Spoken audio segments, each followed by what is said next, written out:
اس جنگ کے اثرات پوری دنیا کے کونے کونے میں محسوس کیے گئے۔ میرے خیال میں یہ کہنا بے جا نہ ہوگا کہ پچھلے 2 برسوں میں یہ خطہ اور پوری دنیا بدل گئی ہے۔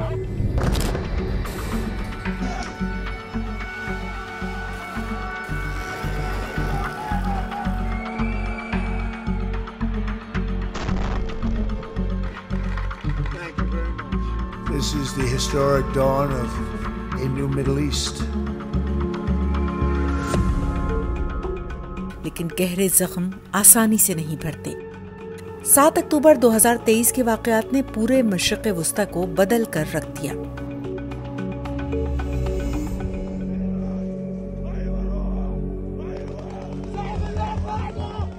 حماس نے اسرائیل پر اپنے غیر معمولی حملے میں تقریباً 1200 افراد کو ہلاک کر دیا، جن میں زیادہ تر عام شہری تھے اور مزید 251 افراد کو یرغمال بنا لیا گیا۔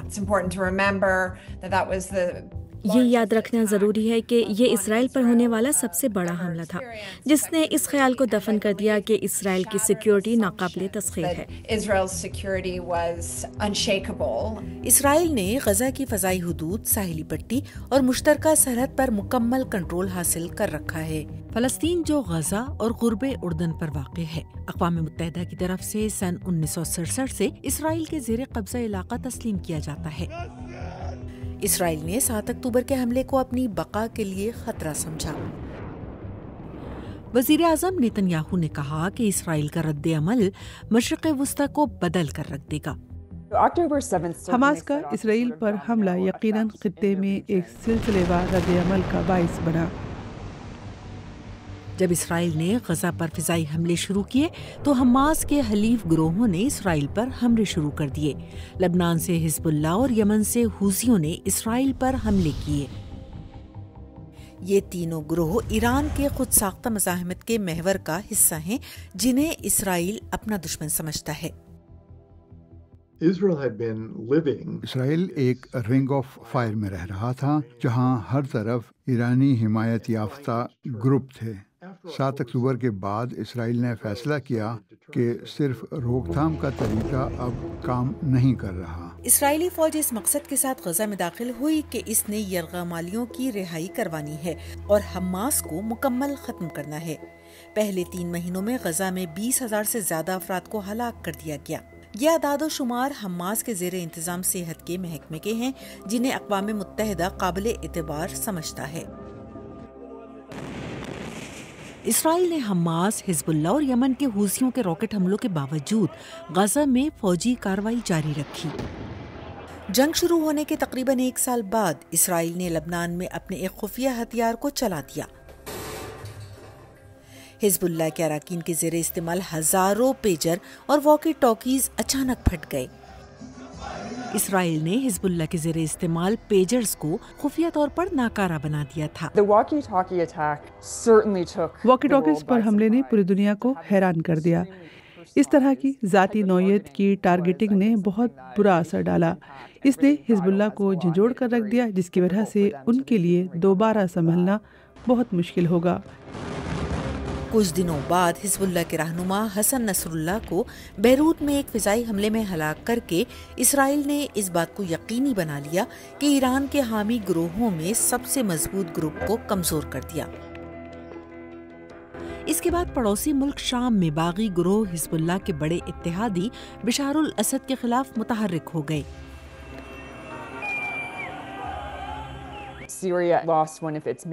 حزب اللہ کے گرنے کے بعد شام نے اپنے بڑے حمایتیوں میں سے ایک کو کھو دیا، اور اسی طرح حزب اللہ کی کمزوری نے ایران کو بھی کمزور کیا، جو اسد حکومت کا ایک بڑا حمایتی تھا۔ اور اچانک ایک ایسی حکومت جسے پہلے ہی کمزور سمجھا جاتا تھا، اس کے ارد گرد اسے سہارا دینے والے لوگ نہ رہے۔ 24 برسوں بعد بشار الاسد کے اقتدار کا خاتمہ ہوا، جس کے اثرات شام سے باہر بھی محسوس کیے گئے۔ ترکی، جس نے شام میں باقی گروہوں کی حمایت کی تھی، اس کے اثر و رسوخ میں اضافہ ہوا۔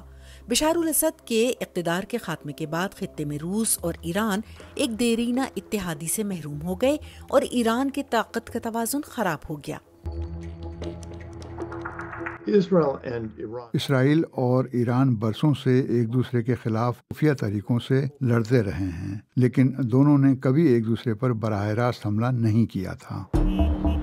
یہ صورتحال اس وقت بدلی جب اسرائیل اور ایران نے ایک دوسرے کے علاقے پر بار بار حملے کیے، اور پھر جون 2025 میں اسرائیل نے ایران کی جوہری تنصیبات پر حملہ کیا۔ کچھ دن بعد صدر ڈونلڈ ٹرمپ نے ایسا قدم اٹھایا جس نے دنیا کو حیران کر دیا۔ امریکہ نے اسرائیل کے ساتھ مل کر ایران کی جوہری تنصیبات کو نشانہ بنایا۔ ایران کی اہم یورینیم انریچمنٹ کی تنصیبات کو مکمل طور پر تباہ کر دیا گیا ہے۔ ایران کے جوہری پروگرام کو پہنچنے والے نقصانات ابھی تک واضح نہیں، لیکن اس نے ایران اور اسرائیل کے درمیان 12 روزہ جنگ کو روک دیا۔ اس حملے نے واضح پیغام دیا کہ امریکہ آج بھی ایک عالمی طاقت ہے جو مداخلت کے لیے تیار ہے۔ 7 اکتوبر سے پہلے یہ سوچ تھی کہ امریکہ شاید اب مشرق وسطی سے دور ہو رہا ہے اور خطے میں دوسری طاقتوں کے لیے جگہ بن رہی ہے، لیکن 7 اکتوبر کا حملہ، غزہ کی جنگ اور خطے میں پیش آنے والی تمام صورتحال نے امریکہ کی توجہ واپس مشرق وسطی پر مرکوز کر دی۔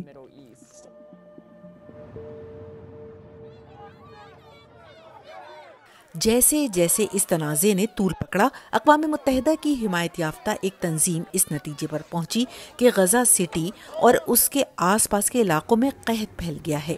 اقوام متحدہ کی ایک اور کمیٹی نے الزام عائد کیا کہ اسرائیل غزہ میں فلسطینیوں کے خلاف نسل کشی کے جرائم کا مرتکب ہوا ہے۔ فلسطینی عوام کو اجتماعی سزا دینا اور غزہ کی منظم تباہی کسی صورت جائز نہیں ہو سکتی۔ اسرائیل نے قحط کی تصدیق کو سراسر جھوٹ قرار دیا اور نسل کشی کی رپورٹ کو جھوٹی کہہ کر مسترد کر دیا۔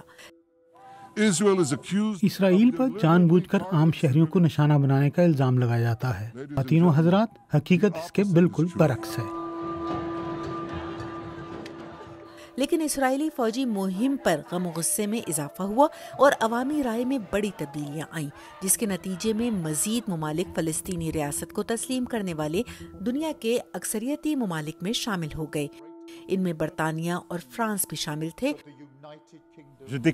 formally recognizes the state of Palestine. l'État de Palestine.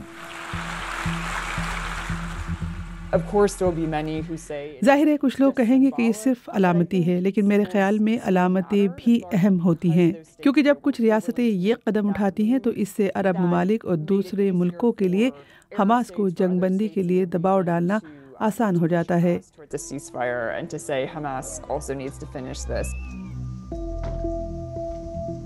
قطر جنگ بندی کے لیے ثالث کا کردار ادا کر رہا تھا۔ حماس کی سیاسی قیادت وہاں قیام پذیر ہے اور قطر امریکہ کا ایک اہم اتحادی بھی ہے، جہاں مشرق وسطی میں امریکہ کا سب سے بڑا فوجی اڈہ واقع ہے۔ لیکن اسرائیل نے قطر کے دارالحکومت دوحہ میں حماس کے دفاتر کو نشانہ بنایا تو خدشہ تھا کہ امن کا عمل رک جائے گا، لیکن ہوا اس کے بالکل برعکس۔ میرے خیال میں اسرائیل کا دوحہ میں حماس کے دفاتر پر حملہ اس جنگ کے خاتمے میں ایک فیصلہ کن موڑ ثابت ہوا ہے۔ ڈونلڈ ٹرمپ نے نیتن یاہو سے کہا کہ جنگ کو روکنا ہوگا۔ حماس بھی سخت دباؤ میں تھی کیونکہ امریکی صدر نے اسے مکمل تباہی کی دھمکی دی تھی۔ امریکہ اور قطر کی قیادت میں جنگ بندی کی سفارتی کوششیں تیز ہو گئیں۔ مصر اور ترکی، جو دونوں جغرافیائی اور سفارتی طور پر اس تنازع پر اثر انداز ہو سکتے تھے، وہ بھی آگے بڑھے۔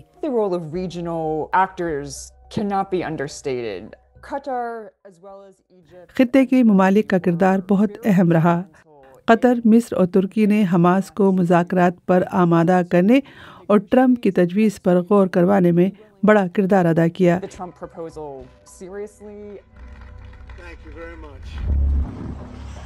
اسرائیل اور حماس کے درمیان جنگ بندی اور یرغمالیوں اور قیدیوں کے تبادلے پر اتفاق ہوا۔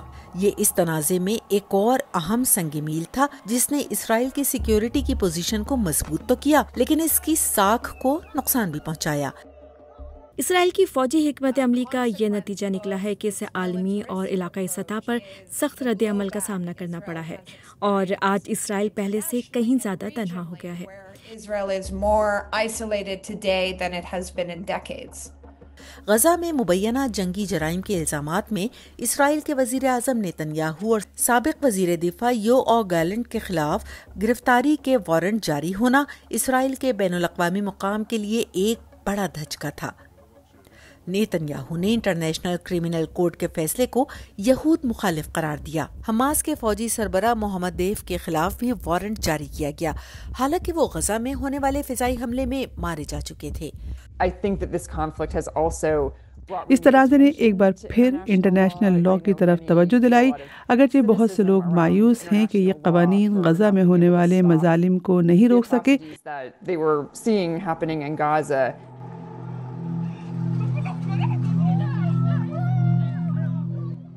غزہ میں اسرائیلی حملوں میں کم از کم 68,000 افراد مارے جا چکے ہیں۔ 7 اکتوبر 2023 وہ دن ہے جس کا سایہ اسرائیل اور پورے مشرق وسطیٰ پر طویل عرصے تک رہے گا۔